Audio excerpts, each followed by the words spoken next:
नमस्कार, मैं आकांक्षा यादव और आप देख रहे हैं सी न्यूज भारत। मध्य प्रदेश में मोहन यादव कैबिनेट का बहुप्रतीक्षित इंतजार समाप्त हो गया है। मोहन मंत्रिमंडल का विस्तार हो गया है। मोहन मंत्रिमंडल में कुल 28 नए मंत्रियों ने पद एवं गोपनीयता की शपथ ले ली है। सीएम और 2 डिप्टी सीएम समेत सरकार में मंत्रियों की कुल संख्या अब 31 पहुंच गई है।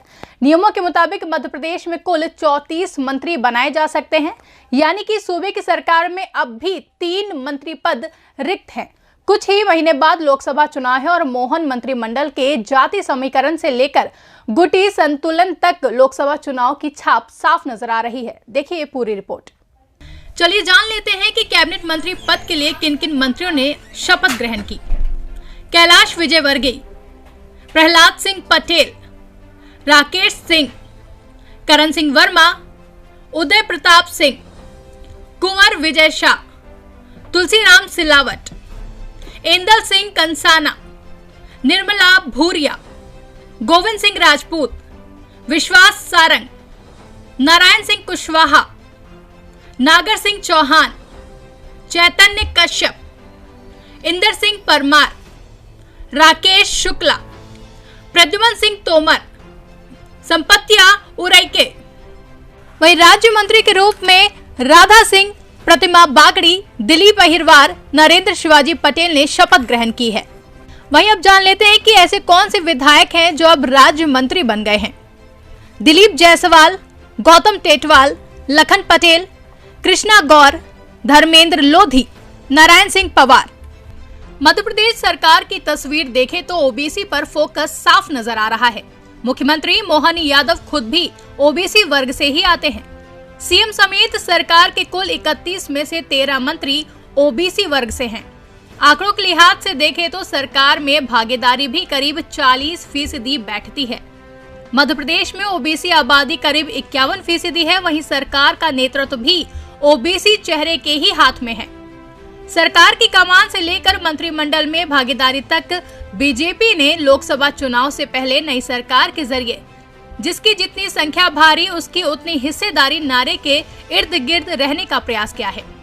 मध्य प्रदेश की नई मोहन कैबिनेट में क्षेत्रीय समीकरण साधने की कवायद भी साफ नजर आती है। सबसे अधिक 8 मंत्री ग्वालियर चंबल रीजन से हैं, जबकि महाकौशल, बुंदेलखंड और विंध्य रीजन से 4-4 मंत्री बनाए गए हैं। मध्य भारत रीजन से 5 और मालवा निमाड़ से 3 मंत्री बनाए गए हैं। जिन नेताओं को मंत्री बनाया गया है उनमें बीजेपी के राष्ट्र महासचिव कैलाश विजयवर्गीय भी शामिल हैं। कैलाश विजयवर्गीय इंदौर 3 विधानसभा सीट से विधानसभा पहुंचे हैं, जो कि मालवा निमाड़ रीजन में ही आती है। बीजेपी का फोकस महाकौशल रीजन पर है और उसे साधने की कवायद मंत्रिमंडल के जाति समीकरणों से भी समझी जा सकती है। मोहन मंत्रिमंडल में अनुसूचित जनजाति एसटी वर्ग से 4 मंत्री बनाए गए हैं। महाकौशल रीजन में एसटी मतदाता प्रभावी हैं, खासकर छिंदवाड़ा सीट पर। वहीं छिंदवाड़ा हाल में विधानसभा चुनाव में कांग्रेस की ओर से मुख्यमंत्री पद से अघोषित उम्मीदवार रहे कमलनाथ का गढ़ है। विधानसभा चुनाव में भी कांग्रेस का प्रदर्शन छिंदवाड़ा जिले में बेहतर रहा था। बीजेपी ने 2024 के लोकसभा चुनाव में सूबे की सभी 28 सीटें जीतने का लक्ष्य रखा है। 2019 में बीजेपी 28 सीटें जीत गई थी, लेकिन छिंदवाड़ा का किला पार्टी नहीं ढहा पाई थी। अब मंत्रिमंडल में 4 एसटी और डिप्टी सीएम समेत 5 एससी चेहरों को जगह मिशन छिंदवाड़ा से जोड़कर देखा जा रहा है। अब सवाल ये भी है कि एससी एसटी चेहरों को मंत्री बनाए जाने का छिंदवाड़ा से क्या कनेक्शन है। दरअसल छिंदवाड़ा लोकसभा एसटी बाहुल सीट है। छिंदवाड़ा लोकसभा क्षेत्र में एसटी वोटर्स की तादाद करीब 36% है। वहीं एससी वर्ग के करीब 11% मतदाता छिंदवाड़ा में है। यानी कि छिंदवाड़ा ऐसी सीट है जहां एससी एसटी वोटर्स की तादाद करीब 47% है, जो एक मुश्त जिधर चले जाएं जीत करीब करीब सुनिश्चित कर देते हैं। कांग्रेस और कमलनाथ की मजबूती के पीछे भी एससी एसटी वोट के इस समीकरण को मजबूत वजह माना जाता है। बीजेपी ने मोहन मंत्रिमंडल की जमावट में छिंदवाड़ा में कांग्रेस के मजबूत समीकरण पर फोकस का संदेश दिया है।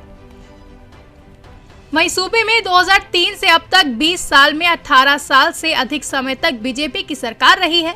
साल 2018 के चुनाव में कांग्रेस सबसे बड़ी पार्टी बनकर उभरी थी। वहीं कांग्रेस ने सरकार भी बनाई, लेकिन कमलनाथ के नेतृत्व वाली कांग्रेस सरकार महज 15 महीने ही चल सकी थी। बीजेपी ने इस बार न सिर्फ सीएम बदलाव की छाप मंत्रिमंडल पर भी साफ नजर आ रही है। मोहन यादव मंत्रिमंडल से कई पुराने मंत्रियों को बाहर रखा गया है, तो वहीं पहली बार विधानसभा के लिए निर्वाचित हुए 8 मंत्रियों को मंत्री बनाया गया है। प्रहलाद पटेल, राकेश सिंह, राघव उदय प्रताप सिंह, संपत्तिया उइके जैसे नेता पहली बार सूबे की सरकार में कैबिनेट मंत्री के रूप में नजर आ रहे हैं। इन नेताओं के अलावा राधा सिंह, प्रतिमा बागरी, दलीप अहिरवार और शिवाजी पटेल भी पहली बार विधानसभा पहुंचे और पहली बार में मंत्री भी बन गए। मंत्रिमंडल में नए के साथ ही कैलाश विजयवर्गीय जैसे पुराने चेहरों के साथ सीनियर और फ्रेश के बीच संतुलन साधने की कोशिश की गई।